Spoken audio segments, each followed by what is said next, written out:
Hello students, class 9 chapter 10 chapter name is Heron's formula exercise 10.1 question number 5. Let's start the question.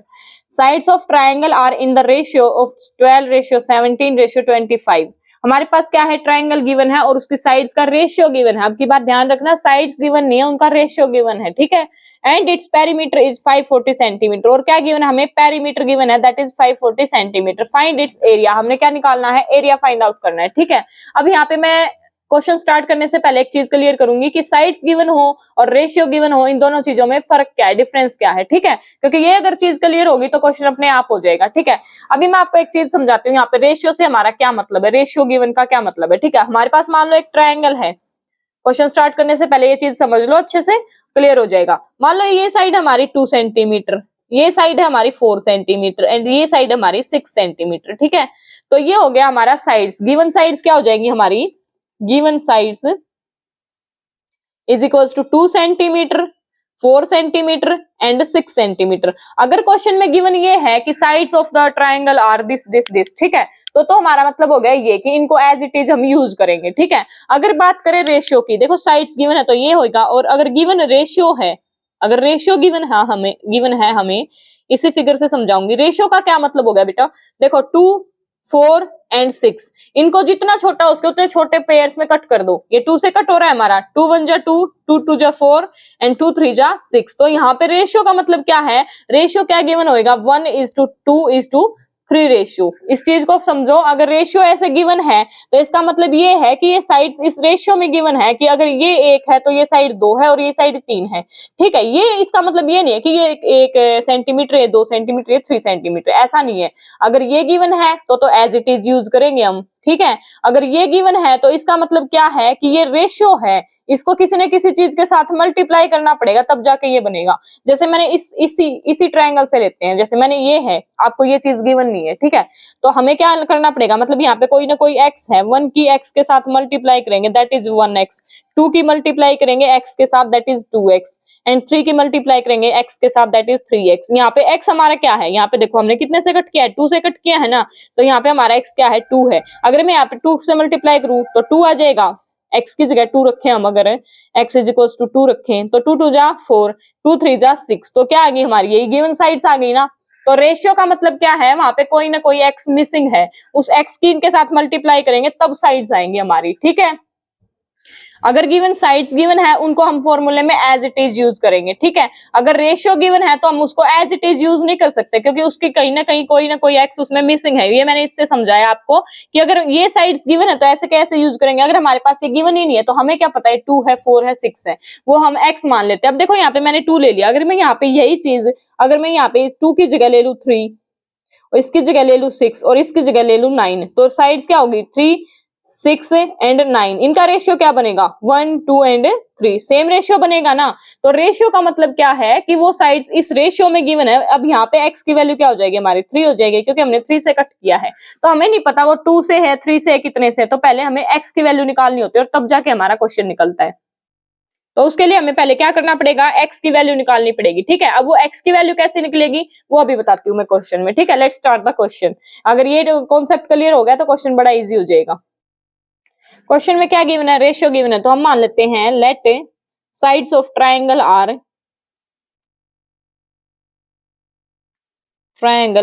A B C. हमने क्या मान लिया, A B and सी, ये है हमारी sides of triangle, ठीक है। अब ये किसमें गिवन है, रेशियो में गिवन है, तो x की वैल्यू कैसे निकाल लेंगे, मैंने जो पीछे अभी बताया x की वैल्यू कैसे निकलते हैं, तो क्या करेंगे, a ratio b ratio c is equal to 12 ratio 17 ratio 25 ऐसे लिख लेंगे जो गिवन होगा, ठीक है। अब क्या होता है, मैंने क्या बताया, कोई ना कोई x मिसिंग है, तो ये क्या करेंगे, a फर्स्ट के अपॉन में फर्स्ट, सेकंड के अपॉन में सेकंड एंड थर्ड के अपॉन में थर्ड। तो ये क्या हो जाएगा हमारा a by 12 is equals to b by 17 is equals to c by 25 is equals to, कोई ना कोई x मिसिंग है ना हमारा, तो इज इक्वल्स टू कर देंगे x। ये चीज क्लियर हुई, फर्स्ट के नीचे फर्स्ट, सेकंड के नीचे सेकंड, थर्ड के नीचे थर्ड, अलग अलग भी लिख सकते हो आप, ऐसे भी लिख सकते हो, a by 12 is equals to x, b by 17 is equals to x and c by 25 is equals to x। After all है तो तीनों x के इक्वल ना, इसलिए मैंने क्या किया, डायरेक्ट लिख दिया कि ये क्या है, सब x के इक्वल हैं, तीनों x के इक्वल हैं, तो मैंने यहाँ पे क्या लिख दी, डायरेक्ट स्टेटमेंट लिख दी कि x की वैल्यू ये है, ठीक है। वैल्यू नहीं, सॉरी, ये सारे क्या है, x के इक्वल है। अब यहाँ से देखो ये सारे x के इक्वल है, तो यहाँ से हमारा क्या आ जाएगा, a/12 is equal to x होएगा। तो यहाँ से क्या आ गया, a is equal to 12x हो जाएगा, is equals to x is equals to x is equals to x. ठीक है, तो यहाँ से क्या होगा, a is equals to 12x आ गया, और यहाँ से क्या होगा, b is equals to 17x and c is equals to 25x। देखो इसकी मल्टीप्लाई यहाँ कर दी, इसकी मल्टीप्लाई यहाँ कर दी, और इसकी मल्टीप्लाई यहाँ कर, तो यहाँ से a b c की वैल्यू आ गई हमारी, क्या आ गए हमारे यहाँ से a b c क्या आ गए, a is equals to 12x, b is equals to 17x and c is equals to 25x। अभी हमें नहीं पता ये x क्या है, ठीक है, x की वैल्यू फाइंड आउट करेंगे। यहाँ तक क्लियर हुआ, a is equal to 12x, b is equal to 17x and c is equal to 25x। तो अभी देखो हमें ये गिवन क्या है, perimeter, perimeter is 540 centimetre, perimeter हमारा कितना है 540 सेंटीमीटर, और पेरीमीटर का फॉर्मूला क्या होता है, sum of all sides of triangle. तो ऑल साइड्स ऑफ ट्रायंगल क्या आ गई हमारी, एबीसी मानी थी ना हमने, ए बी सी, अगर इन तीनों का सम कर दे तो वो इक्वल टू 540 होएगा, क्योंकि पेरीमीटर होता है ना, पेरीमीटर क्या होता है, सम ऑफ ऑल साइड्स। तो यहाँ से हमारा क्या गिवन है, perimeter is equals to 540 centimetre, और पेरीमीटर हमारा क्या होता है, sum of all sides, that is a plus B plus C is equals to 540 centimetre. A B C की वैल्यू कहाँ है, ये रही, a is equal to 12, b is equal to 17x, c is equal to 25x, a is equal to 12x। तो इनकी value put कर देंगे, 12x plus b की वैल्यू 17x प्लस c की value 25x is equals to 540 centimetre. ठीक है, इन सब का करेंगे सम, x की वैल्यू के साथ सम करेंगे। ठीक है, 17 एंड 12 क्या हो जाएंगे हमारे, 7 and 2 9, 1 and 1 2, 29x plus 25x that is equals to 540।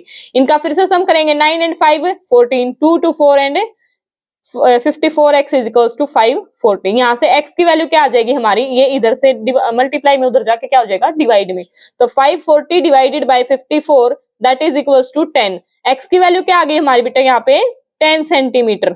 ठीक है, हमें क्या निकालना था, x की वैल्यू ही निकालनी थी ना, x की वैल्यू निकल गई तो मतलब a b c की वैल्यू भी निकल जाएगी। x की वैल्यू हमारी आ गई यहाँ से पेरीमीटर से, ये पेरीमीटर गिवन का मतलब ये था यहाँ पे इनडायरेक्टली कि हमें ऐसे निकालना है x की वैल्यू। ठीक है, तो x की वैल्यू आ गई हमारी 10 सेंटीमीटर, यहाँ पे पुट करेंगे वैल्यूज, तो यहाँ से a की वैल्यू क्या आ जाएगी हमारी, put value of x is equals to 10 centimetre, ये अभी यहाँ निकालना है। तो यहाँ से a क्या आ गया हमारा, a is equals to 120, 12 multiply 10 करके देख लो, पेपर में तो करके दिखाना पड़ेगा ना, 12 मल्टीप्लाई 10 इज इक्वल्स टू 120, और b क्या आ गया हमारा 17 मल्टीप्लाई 10 इज इक्वल्स टू 170, और c क्या आ जाएगा हमारा 25 multiply 10 that is equals to 250।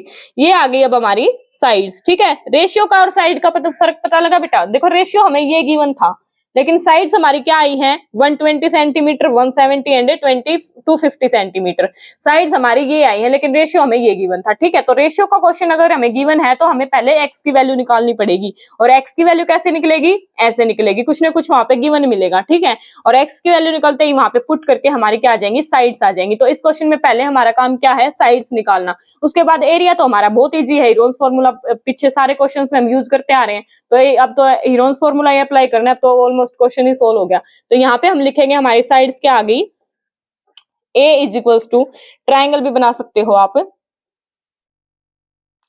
a b c, मान लीजिए ये a साइड थी, ये b साइड थी और ये c साइड थी, तो a की वैल्यू हमारी क्या आ गई, a is equals to 120 centimetre and b is equals to 170 centimetre and c is equals to 250 centimetre. ये हमने निकाल ली साइड्स। ठीक है, अब क्या निकालना है हमने, एरिया निकालना है, sides of triangle and find its area. अब क्या निकालना है हमने, एरिया निकालना है। एरिया कैसे निकालेंगे, हीरोन्स फॉर्मूला का यूज करके। ठीक है, बाय यूजिंग हीरोन्स फॉर्मूला,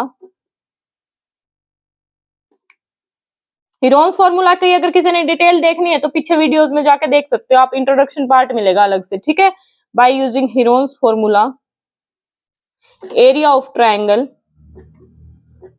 क्या होता है हमारा, s इंटू में s माइनस a इंटू में s माइनस b इंटू में s minus c and all are under the root. ये होता है हमारा हीरोन्स फॉर्मूला। ठीक है, स्पेशली ट्रायंगल का एरिया निकालने के लिए होता है। ठीक है, यहाँ पे s क्या होता है हमारा, s की वैल्यू निकलती है is equals to perimeter divided by 2।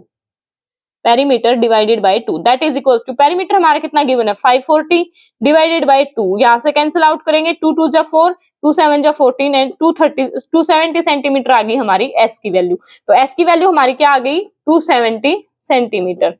ठीक है, अब सिर्फ फॉर्मूले में पुट करेंगे और हमारा निकल जाएगा एरिया। ठीक है, एरिया क्या हो जाएगा, एस की वैल्यू क्या आई हमारी 270 पुट करेंगे इनटू में फिर से एस 270 माइनस ए की वैल्यू कितनी हमारी 120, फिर से ब्रैकेट स्टार्ट एस की वैल्यू 270 माइनस बी की वैल्यू 170, फिर से ब्रैकेट स्टार्ट एस की वैल्यू 270 माइनस सी की वैल्यू क्या हमारी 250 और फिर से bracket close and all are under the root. अब इनको सिर्फ सिंपल सोल्व आउट करना है। 270 का रह जाएगा हमारा 270 में से 120 गए, इधर देखो ब्रैकेट है तो ओपन करेंगे तो मल्टीप्लाई, और इसमें से ये जाएगा तो हमारा कितना बचेगा 7 में से 2 गए 50 एंड 2 में से 1 150। ठीक है, फिर से ब्रैकेट ओपन करेंगे, अब इसकी जगह देखो क्या बचेगा हमारा 100 बचेगा, 270 में से 170 गया 100 मल्टीप्लाई में 100, और अब इसकी जगह क्या बच गया हमारा मल्टीप्लाई में 20 and all are under the root. अब इसको आगे सोल्व करने के लिए क्या करते हैं हम, छोटे से छोटे पेयर्स में डिवाइड करते हैं। अब इनको पेयर्स में डिवाइड करेंगे। देखो सबसे छोटे पेयर्स में अगर हम इनको डिवाइड करेंगे तो क्वेश्चन बहुत लेंथी हो जाएगा। इसके लिए मैं सिंपल सी ट्रिक बताती हूँ, इजी, जो पेपर में भी काम आएगी। हमारे यहाँ पे जो सबसे छोटा डिजिट गिवन है ना, अगर उस फॉर्म में अगर ये ब्रेक डाउन हो रहे तो वो कर लो। यहाँ पे हमारा सबसे छोटा डिजिट क्या है 20, अगर ये 20 की फॉर्म में कोई भी डिवाइड हो रहा है तो उसको 20 की फॉर्म में कर लो। ठीक है, अब ये देखो ये हमारा क्या हो सकता है 20 into 5 हो सकता है, यहाँ से हमें एक हिंट मिल जाएगा। ठीक है, 20 किस जगह हो गया हमारा 20, और इसको क्या लिख सकते हैं हम 20 इंटू में 5 लिख सकते हैं, इसको 100 को 5 into 20 लिख सकते हैं। तो यहाँ से क्या हो जाएगा हमारा इनका पेयर बन जाएगा डायरेक्ट। क्या करना है क्वेश्चन में, ये देखना है कि सबसे छोटा डिजिट कौन सा है। अगर उस डिजिट के फॉर्म में अगर कोई डिजिट डिवाइड हो रहा है तो उसमें कर लो, अदरवाइज अगर ये ऐसा सब नहीं हो रहा आपसे तो अदरवाइज फिर तो आपके सबसे छोटे पेयर्स में डिवाइड करो और हम आपका हो जाएगा। ठीक है, उससे बस लेंथी होएगा। ठीक है, 20 किस जगह आ गया हमारा 20, 100 को क्या कर लिया हमने 5 into 20। अब आगे देखो 20 का तो पेयर बन गया हमारा, बच गया क्या 5। अब 150 को इस फॉर्म में कन्वर्ट करो कि 5 बचे, तो 5 के साथ मल्टीप्लाई करेंगे, 5 मल्टीप्लाई क्या आएगा हमारा, यहाँ पे 5 से करेंगे तो 3, 30 into 5 लिख सकते हैं 150 को। देखो इसको हम ये लिख सकते हैं 30 into 5, ये भी हो गया। अब देखो यहाँ पे 30 आ गया, ये 5 का तो पेयर बन गया, यहाँ पे 20 का। अब किसका पेयर बनना चाहिए हमारा 30 का, तो इसको देखो 30 की फॉर्म में कन्वर्ट हो रहा है, 39 जा 270, तो यहाँ पे क्या बच गया हमारा 30 मल्टीप्लाई 9 लिख सकते हैं, इसको 9 लिख सकते हैं and all are under the root. ये चीज क्लियर हुई कैसे किया है।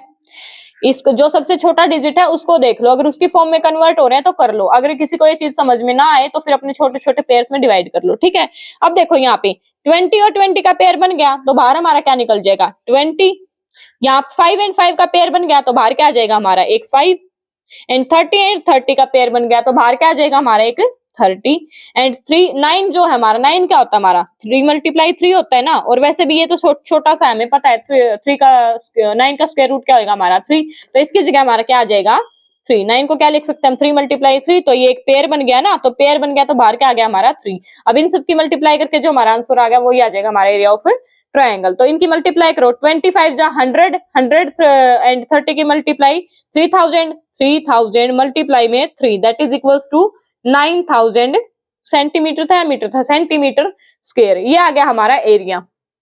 तो हमारा एरिया ऑफ ट्रायंगल क्या आ गया 9000 सेंटीमीटर स्क्वायर, हमें निकालना था एरिया। तो बेसिकली इस क्वेश्चन में क्या था, हमें रेशियो सीखना था, वो मैंने अभी सिखा दिया। ठीक है, अगर वीडियो पसंद आए, क्वेश्चन समझ आए तो वीडियो को लाइक कर देना, चैनल को सब्सक्राइब कर देना, और नीचे कमेंट बॉक्स में फीडबैक जरूर देना, पॉजिटिव नेगेटिव। और किसी को और चैप्टर्स देखने हैं और क्वेश्चंस देखने हैं तो चैनल पे विजिट करके आप प्लेलिस्ट चेक कर सकते हैं। मिलते हैं हम अपनी नेक्स्ट वीडियो में। Thank you.